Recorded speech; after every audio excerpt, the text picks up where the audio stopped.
everyone, and welcome to a brand new edition of Adda with Aavishkaar Capital. I'm Sudhanshu Dikshit, and I'm thrilled to have you all be a part of our latest initiative. We wanted to give the audience an up-close and personal ringside view of the companies Aavishkaar Capital has invested in, the dynamic founders behind them, and what have been some of their biggest successes and learnings in their journey of entrepreneurship. So joining us today on episode 1 in this freewheeling chat is Chqbook, India's first digital financial service provider for small business owners. We have the co-founders with us today, Vipul, Rajat, and Mohit. Gentlemen, thank you so much for being a part of this. And driving this conversation with them will be someone who's been working very closely with them since the beginning. Our partner at Aavishkaar Capital, Sushma Kaushik. Sushma, over to you. Thanks, Sudhanshu. Vipul, Rajat, Mohit, thanks a ton for being part of the first Adda series of Aavishkaar Capital. And one of the reasons why we wanted to have a series like this is founders all the time, especially early stage founders all the time, come to us asking, what's the entrepreneurial journey like? Professionals who are sitting on the fence, who are wanting to take the plunge, come to us and ask, should we take the plunge, right? And we are not the right people to advise them. You guys are, right? And you have already walked the journey. So it'll be good to hear firsthand from you what it is to go through the rigmarole of being the entrepreneur. So what happens behind the scene? What kinds of ups and downs do you go through? How do you navigate challenges and so on? This is a direct dil se conversation. So keep it going. And share with us what your startup journey has been. I know it is not one of all the glitz and glamour that one gets to see on social media. There's a lot of heartburn, a lot of emotional stress that goes behind the scenes. And that's what people want to know about. So, to begin with, I'll start with where did the three of you meet, right? And what brought the three of you together? Vipul, I'll start with you first. Sure. Yeah. So, it's interesting because I was a couple of years, and I think all three of us were a couple of years behind the same fence. We were corporate executives, looking at the entrepreneurial space. And I think that's where I met Rajat. Rajat and I have worked together at IndusInd Bank for over a decade, actually, together. And we've known each other for a decade, and that's how I known him, from many, many years. And when I started Chqbook, Rajat was in Bangalore working on his entrepreneurial venture. And I said, okay, let's, sort of combine forces. We know each other really well. There's a lot of comfort. We trust each other, and those are very important things. And, that's when actually Rajat took a big punt on this initially. He moved from Bangalore to Gurugram to start working at Chqbook. And I think that was, must have been quite something, no, Rajat, for you at that time. I think that it was something else totally. Yeah. And Mohit actually is an interesting one because I knew Mohit. I got to know Mohit from an old college friend of mine. And initially, Mohit was like this, he was a chief marketing officer at Ringside Life Insurance. And he actually was an investor initially at Chqbook. He was an angel investor. And then, we started talking about, marketing, how do you get, sort of SEO, the early sort of website, what's the best design, stuff like that. And we started talking. And then literally, I think Mohit and I used to talk every Sunday for like a couple of hours, 2 hours for a whole year. So like, 52 Sundays, I think we didn't miss any one of them. And over that period, I kind of convinced him to just jump ship from and join over here. Yeah, considering you were asking so much of his time, he might as well. Yeah, we were like, okay, look, let me just do this full time. I think pretty fascinating. It was like almost 2 decades working in large organizations, and life was actually becoming more of the same. And success in a typical corporate scenario, you would understand, was either you get more money, you get an enhanced role, you get great designations, great offices to sit, but it was essentially boring. And I have always, operated, like a salaried entrepreneur. So obviously cushion of a salary, but behaviors of trying to build something new for every organization. So ended up, managing large sales teams, launching new businesses, whether it was my telecom days, insurance days, or mutual fund days. And that's where I set thinking that how much more do I want to do in a similar kind of a setup, moving from one company to the other. And that got me started. I think it's time to do something or start thinking towards bringing in meaningful contribution to the society, create something where you can actually create an impact and not only earn money for yourself. And that's where I was thinking, and that's where Vipul's uh, classmate and a friend of mine introduced me to Vipul, and he just gave me a one-line introduction. Meet Vipul. He's trying to build something great. He already has Rajat on his side. At least start by becoming a gardener, right? You may not want to jump ship fully, but just become a gardener.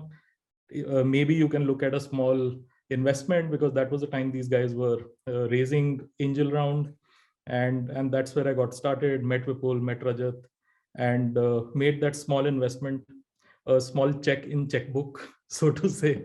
And I think what is really fascinating is those 52 Sundays, maybe more. A side thing, maybe you want to record this or not, but my wife actually got very, very sensitive about it, that who is this person you speak to for 2 hours every Sunday? Is there something more to it?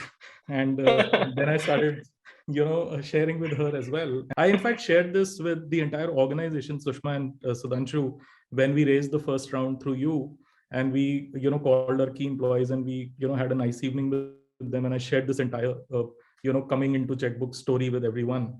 And I think those 52 Sundays was every Sunday we used to discuss that how do you build a unique business model, how do you create an impact, and the TG that was already defined, where we wanted to make a difference, rang a bell a lot. So I think I started by working like an extended arm to these guys. I used to visit Delhi for my work. I used to go sit with them in the old office, spend time, and I was like a outsourced kind of a unit for them.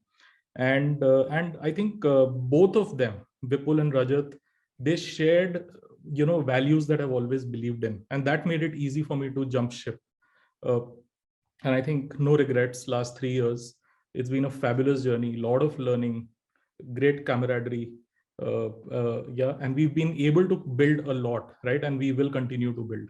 So that's my side of story. Rajat, over to you. Yeah, so what like Vipul said, he's like where we met, right? We met in Innocent Bank, and what used to happen there in that when we were working together also, that we used to kind of talk a lot together. When we used to go on, we used to win some contest, go together, and kind of have a good, go to Thailand and visits, go to the hills there and all that, do a lot of expeditions there, and and that is where actually when I started on my own, and we used to talk a lot among each other. And that is where when Vipul was kind of had this idea and had started developing it, that is where we were in touch. We should talk a lot on it, and that is where I felt that his idea has a lot of potential and something which we can really do on scale.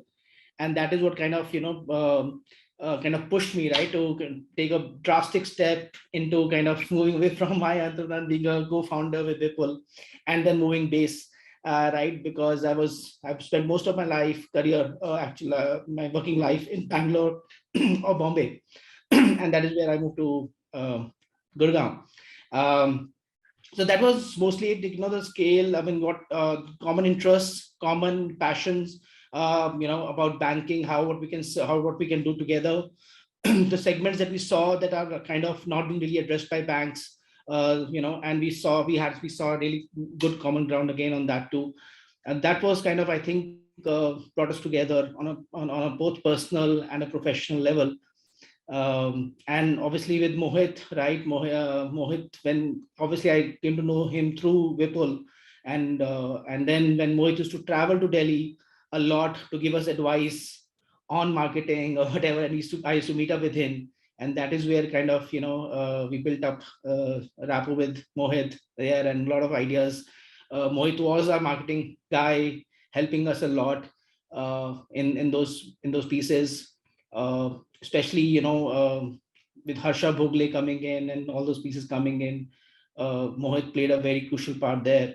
Now, so tell me one thing, all of you come from professional backgrounds, right? And in all your years as professionals, you must have seen challenges there in that context as well.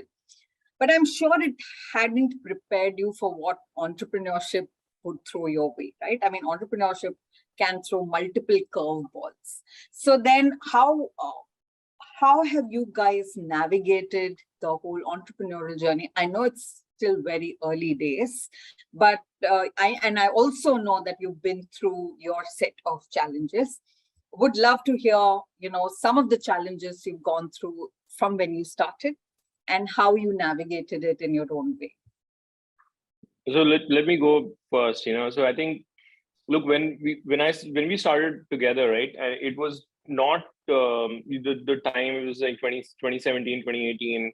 You still didn't have a lot of these accelerators and all that stuff. And plus, even now you do have accelerators, but for people who are working in the, let's say, the BFSI industry or in telecom or whatever, they don't know a lot, and neither did we. We were first-time entrepreneurs. We didn't know investors. We didn't know angel investors. Right? So that was, I think, the first navigational challenge as to, okay, what is it that you really have to talk about? And I think one of the things I struggle a lot with even today is, what is there's a, because I think, and we've talked about it, right? We are hardcore operators in a lot of ways, right? We are always thinking numbers, use case, customer experience, all of that stuff. And then, coming into this world where it's a far more personal journey, because, the reality of corporate life is that it is not, while the companies are really large and all that stuff, but for you, it's a business and you're running a team, right? So there's an objective. It is not about the entrepreneur or the person running the team that matters too much. It is about the outcome that the team gives. So changing that mindset and saying, okay, you're out here to really create something from scratch. And that means you have to talk about your personal motivations of why you want to do it and make that really resonate with everybody around you, is actually quite a big challenge for people who come from corporate life. Because, and it's something that I have struggled a lot. And then, because so one of the interesting things is you don't want to sound like you're spinning something, right? But at the same time, you want to be able to convey all the emotions you felt when you started as an entrepreneur and why you started as an entrepreneur. And it's not an easy task to do, because a lot of those are very private emotions, and bringing them out is not easy. Vipul, I must say you're not the only one. I'm sure, we have met so many of our own founders who have gone Right. through this journey. It is a journey of self-discovery for many, right? And as you rightly said, the objectives suddenly change from measurable outcomes to even softer outcomes like building an institution, inculcating the right culture. All those softer aspects need to be brought in, which is, you need to make that mental switch. And for many, it is challenging. It takes time, but you're getting there. It's fine. It's the journey. Yeah. Last 2 years specifically, obviously the world has felt the blow. So we are not insulated in any way. And the segment that we cater to, of course, makes it even more interesting for us to operate.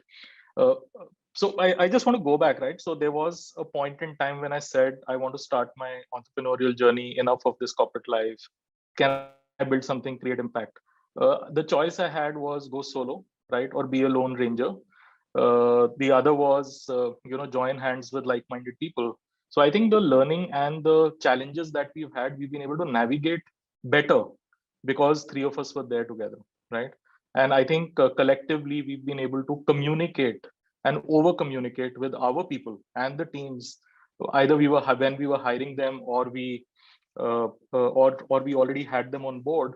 I think that belief and that, the confidence that we were able to inculcate around that, what we are on to, made it simpler, right? Not calling out specific challenges, or this was a challenge and this is how we overcame.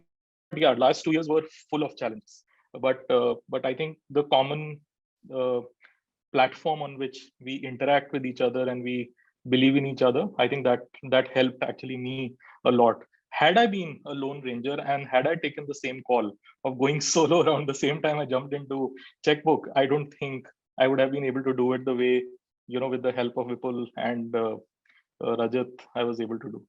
So Mohit, what you're saying is it's important and good to have co-founders, especially like-minded co-founders to work in this journey, because otherwise it can be quite lonely.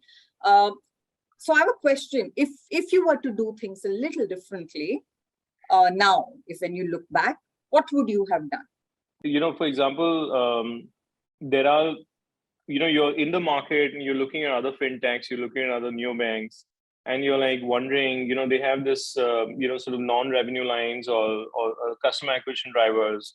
UPI was booming, right? Like Google Pay, PhonePe, they're building tons of transactions. They're having thousands of crores of losses. And you're scratching your head, and we used to scratch our head, and we're like, what are we doing wrong here? Like, which part of the puzzle are we missing? How are these guys, going down this path and they're getting so much love and all that stuff? And here we're actually trying to solve the customer's problems. And we are trying to actually get the customer to, for example, get loans and insurance and all that stuff. There is love from Avishkar. We do know, of course. We do genuinely believe you're solving for a very, very hard problem.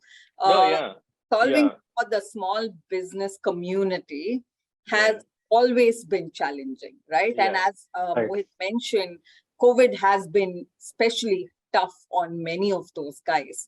And you were solving for that problem as well. So you just stick at it. I'm sure you will achieve something big. And one thing I just want to add here, we've been spending a lot of time meeting these small businesses, right? You would have seen some videos that we've come out with. And these videos have not just come out because we said, oh, we are coming to your shop and we want to do one show with you, right? It's not. There is a lot of interaction and engagement. I have personally, gone and sat behind the counter and I've spent a day just observing the guy. And some of these people have been really kind. So what gives us joy, because we bring those learnings back and we share it with others. What gives us joy is that, yes, he's the guy who needs us the most. The salaried guy and the top 1%, they don't need us. They have a problem of plenty. They're spoiled by choice. And if I can solve for this user, this community, I think that would be the biggest contribution that we will make to the GDP of the country, right? I think those behind the scenes and behind the counter lives that we've tried to live has been pretty satisfying. So then we don't think too much about challenges, problems, so on and so forth. A famous quote by Mike Tyson, which says, everybody has a plan till they get punched. And I guess that's a similar thing that happened to you guys, right? You raised money and the next month was when COVID, right? Right. So I'm sure you were all, raring to go. You put in all your plans and suddenly you're like, bam, right? I mean, all your plans just went out of the window. But kudos to you. You did survive. You did manage to maneuver that phase in your entrepreneurial journey. So why don't you tell us something about that? And looking back, where do you see yourself? Do you feel you're worse off or better off or enlightened? What is the emotion you feel now that you're out of that phase? No, so Sushma, I think, there's this phrase, COVID children, right? Like, so it kind of also is true for companies, like COVID, born in COVID, right? Doing, so we've actually, I think we are, obviously we're eternal optimists, right? All of us, to that extent. You have to be, otherwise you're going to get bogged down by, and we've had COVID. And I think what is amazing is that I think when Aavishkaar invested, you guys invested in us. And literally 10, 20, 15 days later, the first lockdown happened. I still remember Shushma, you called me and you said, hey, look, Vipul, I think about 10 days before the lockdown, and you said, look, Vipul, we don't know how bad this is going to be. We don't know what's going to happen, but I have just one request. Don't fire anybody. Right. I don't know if you remember this. Yes. But and then we spoke, Mohit, and I was really touched. I said, look, this is an investor who's come in and who's literally saying this. And you said that there is something called karma, and it does play a role, and we believe that as well. And we made sure that the team had the right kind of space where they could work from home. Rajat activated, our contact center to be able to work remotely from home, like literally overnight. We had these teams who were working on some metro cash and carry stores, and within, obviously the lockdown hit. And I still remember, one month, I think after the lockdown, while it was still lockdown, those guys, the metro team called us and said, hey, can you send people in, because we are operational, because they were essential services. And Rajat spoke to the team and they said, oh yes, we can. And the amazing thing after that is that as soon as the lockdown ended, I was back in office as well. So were all of us. And we said, and I think I've had this thing that, okay, if I'm asking somebody from my team to go to office, I better make sure I go to office, Right. And I think those were some of the things. You have to show up, and it has to start from the top. So I think that was a crazy period. And I think we were very fortunate to work with partners and with investors who always sort of supported us, and at the same time given us opportunities as well in such times. And those were the green shoots, right? So you hear something like that happening, and then you are like, okay, looks like this is something which is valued, and that's why these people want us to come back and start working with them again right now. And I think that gave us all a lot of confidence, and keeps you going. And I think the other thing, is also that then we had the second wave, and then our sort of insurance license was taking a lot of time, right? Our broking license. And we were like, okay, this is crazy. And we finally got it, right? And I think that's the other thing. You have to sort of persevere, and just crunch through the whole thing. And there will be a lot of self-doubt daily. Like, okay, maybe we could have, gotten a corporate agency license. Maybe you could have bought a license, in hindsight, all those hundreds, why did we go and take a license? So, and then it finally pays off in the end. And I think those are some of the interesting things that we used to keep talking about, which I think really stood out for me. I think the call that you made actually, Shushma, was very interesting. I still remember it. All of us do, about when COVID hit. And I think the other one was when, Metro asked us to come back into the stores really quickly. That was a big morale booster. Yeah. Right. Yeah. No, I think compliments to Aavishkaar team, because it actually gave us a lot of faith that yes, you look at investors, but you also look at investors who come with values, and it actually touched us a lot, because we didn't have to do the hard work of asking people, and it's not something which we believed. I have never believed in firing people, right, for some rhino reason. So I think that was I think pretty momentary and pretty fascinating and touching for us. Another piece which I'll just go into a little specific, right, because we had raised this money and we wanted to build a mega app for financial services and offer this piece. There were two situations we had. Oh, let's wait and watch. Now COVID has hit us. What do we do with that? But I think we utilized that period of 2 months, the first formal lockdown, where a lot of document writing, a lot of design, a lot of creation happened, and we were then on track in terms of launching. So nothing became a reason for us to launch our neobanking app, right, that we wanted to launch, and we were ready by August. That was our original plan. So those 2 months where all of us used to be on these never-ending Zoom calls, right, and we were just writing and we didn't have big teams. We were pretty small as a team, so all of us were doing the heavy lifting of writing these product notes and working with the engineering team and the designers and getting the testing done. So I think that was a very different kind of experience that all of us had. And it didn't bother us even once that we need to delay the product. So we were on time. I think this entire thinking of being an entrepreneur is also being always, on and being, and don't stop, just continue with your larger objective. Everything will fall in place. Yeah. I would like to reiterate, I mean, since I was managing people and I had kind of hired those people myself to build a team. And then Sushma, you gave us that hope, and Aavishkaar gave us that hope by saying us those words, right? As to retain the people. That was the hope. Actually, I think was a big hope that we got, and that helped us retain our people. That helped us to get back on our feet very quickly after the period was over, because all these employees were very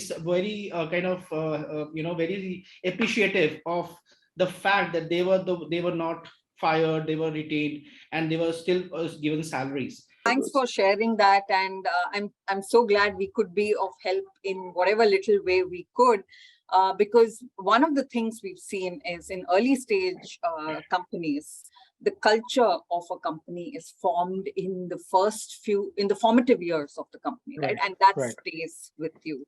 And so we constantly hear and see a lot of toxic news out there, which talks of toxic cultures, hire and fire culture.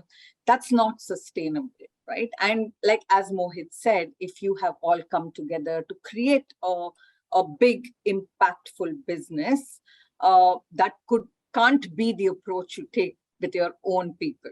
So I'm so glad that it has helped out. But what I would like to understand is, so what is the culture of Chqbook like? And I'm a proud owner of your swag kit. So if you could just share how you came about this, how does it work with the psyche of your team now? Is that a draw? How do you attract talent? That would be great to know.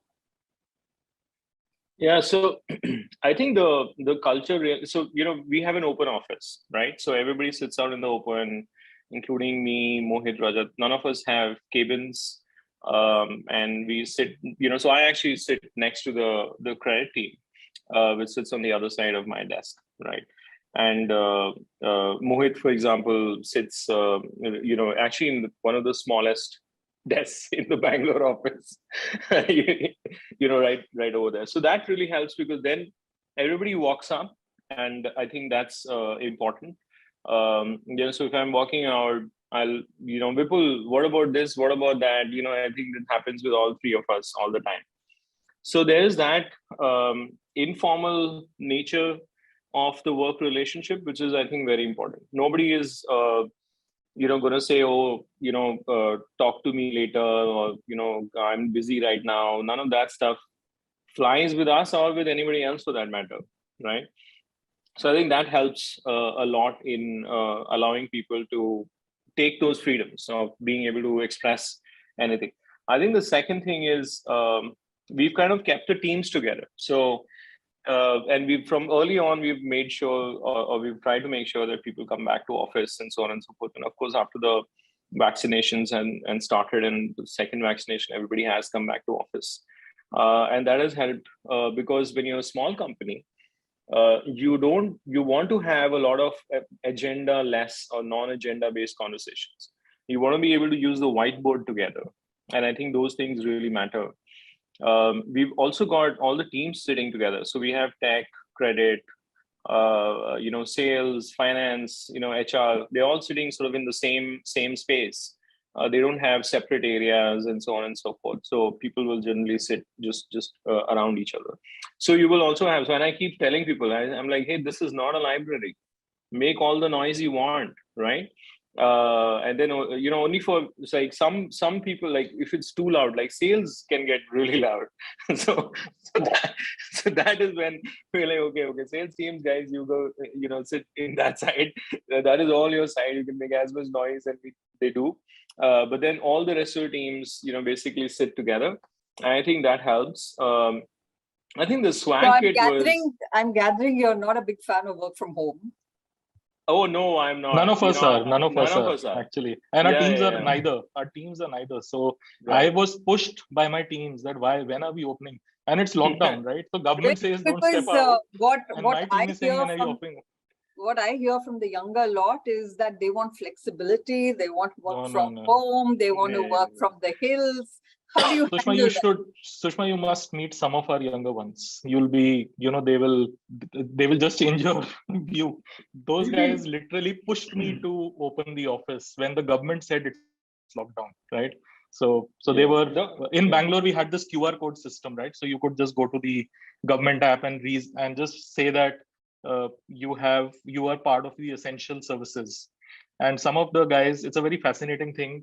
Some of my colleagues, then we were a very small team during the first lockdown, and these guys figured out that we are going to go the insurance route, right? And we were selling some group insurance products. So they actually declared themselves as essential services providers because insurance companies were allowed to operate from office, and that became a reason for them to come to office. So these guys are always wanting to come work together with other colleagues, work from office. I think that's very, very fascinating. And to No, this, and I think COVID has also shown that, right? Which is that there are two types of people: people who want to work from home and people who want to work from office. That is, it's fairly binary. Mostly work from home or mostly work from office, and I think that is where it is. Thankfully, most of the teams here have been sort of working from office, and they don't have a problem at all, with it. Culture front, like you said, swag. I would say Chqbook swag is the culture, right? So it's not just a fascinating LED type of branding that we've done, but it is essentially the culture. And what we inculcate and what we tell our people is don't come into office because you're coming to do a job. This is not a place where you'll do a job. Think like an entrepreneur, own the project. Don't worry about problems, get into problem solving, come up with solutions. I think these are few characteristics, values that we are working very, very hard in terms of inculcating in our people. And I think all of this then starts reflecting into how they operate in style, and all of them then combines and shows as Chqbook swag, right? Just doing that gets everybody, okay, this is a place where we can have quick solutions. What people don't like, right, is they don't like things getting stuck in limbo, right? People not willing to work together to arrive at a solution.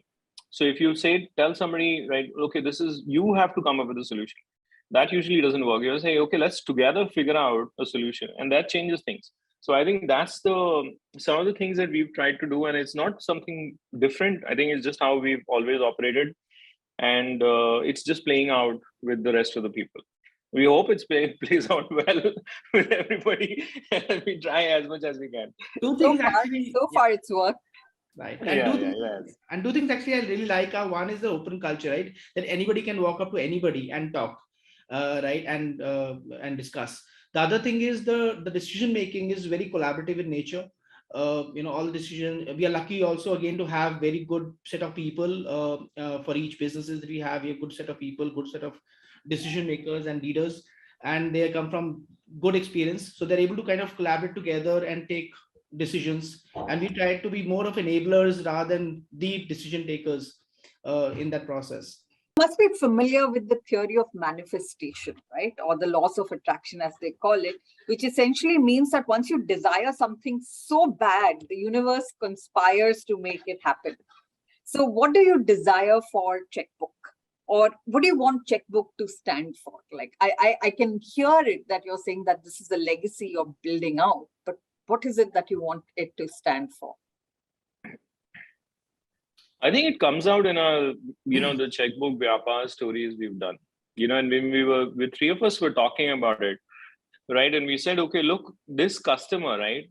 He is, the small business owner, the idli shop owner, or the metals trader, or the chemist shop, or the restaurant running in Mysore, right? Or anywhere else. He's the hero of his family.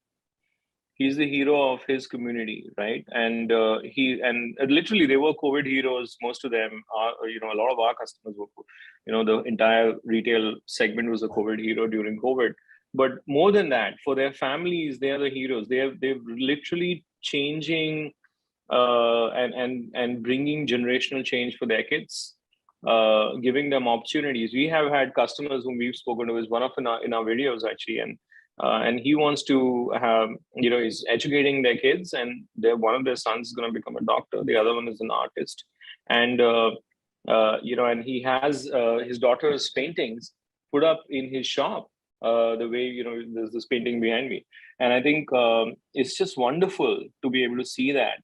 So when I talk to the teams as well, I'm like, look, don't think in terms of 60 million customers or 60 million, or going up to 125 million over the next couple of years.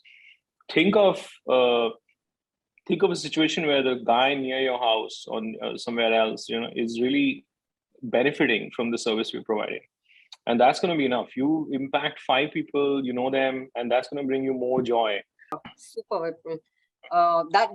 That was touching, right? I mean, it does strike a chord with many when you say it that way. So the 0 to 1 build-up stage in any startup is the most intense start of the journey, right? And I know all of you have families. How do you manage a balanced life? Any hobbies, any hacks that have helped you take your mind off the stress? Just quickly, like how is it that you manage all of this so well, and yet when I speak to you, there's always a smile on your face? Rajat has his food. That I know for sure. What he gets from home and what he likes to eat. That's a secret.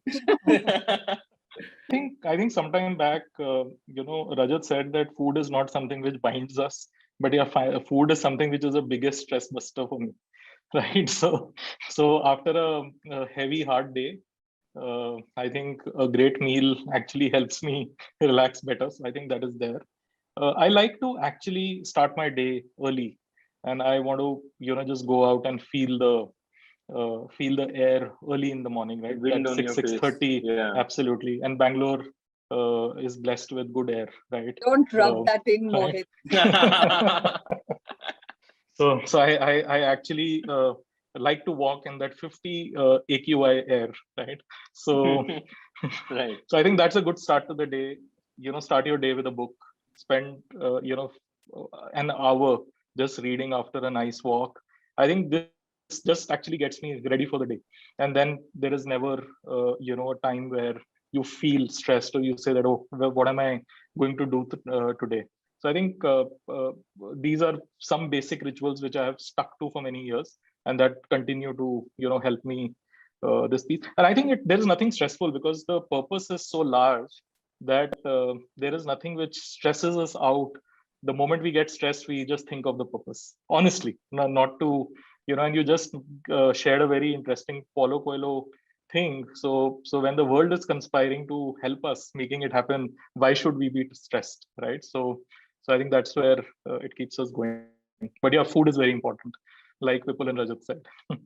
Yeah, for me, actually, balancing work life, right? So what I do basically is that spend first 2 hours in the morning with my family and spend the last 2 hours of the day with the family. So that's it, kind of balancing it out. First 2 hours of the day, last 2 hours of the day with family. That's one. Second, obviously, very understanding wife, very understanding kids. Kids actually love that I'm an entrepreneur. And they love that I'm a CEO of something, and so they take pride in that. They're very happy when I'm talking about Vipul uncle, Mohit uncle. So they're like constantly checking me about them, right? And both of them done some things to kind of endear themselves to my kids, right? And so that's how it is. Oh yeah. So very quickly, I think one super important thing: get enough sleep, right? So I always make it a point to get enough sleep. I will sleep, 7-8 hours for sure, right? So that is super important. And honestly, if you do that, most of the time you're pretty okay when you wake up, right? The second thing I do is during the lockdown, my parents were also here, and we started getting into the habit of playing Monopoly, which is this card game, not the board game. I played board game when I was a kid. Started playing Monopoly Deal, yeah, exactly, right. And now we played with 2 card decks and all kinds of variations and all that stuff. And we play 2-3 games pretty much every night now. And So you're not on the phone, you're not on an electronic device, you're just playing Monopoly, you're engaging with everybody. And I think that's another fairly, very important thing actually that, that has helped a lot. I think, yeah, those two things super important. Super. No, now I know when not to call you. Monopolistic timing. Monopolistic timing. Yeah. No, it was wonderful chatting with the three of you today. I got to know a lot of things which I didn't otherwise know. So this was great. And thanks to Sudhanshu for giving us this opportunity. And I wish you all the very best for the future of Chqbook. Yeah, thank you all so much for what's been an incredibly insightful and candid conversation. And it's safe to say that Vipul, Rajat, and Mohit, you've set a pretty high benchmark for the rest of our investee companies to follow. Yeah, Sushma, thank you so much for putting this together and really helping us get the most out of this engaging discussion, for keeping it light yet real. And on that note, it's time to say goodbye. But before we close, remember this is just episode 1 of Adda with Aavishkaar Capital. For our next episode, we'll be featuring yet another interesting entrepreneurial journey with the founder of a logistics tech startup, GoBolt. But to stay updated with all our latest content, you know the drill. Like, share, subscribe. Cheers, everyone. Bye for now.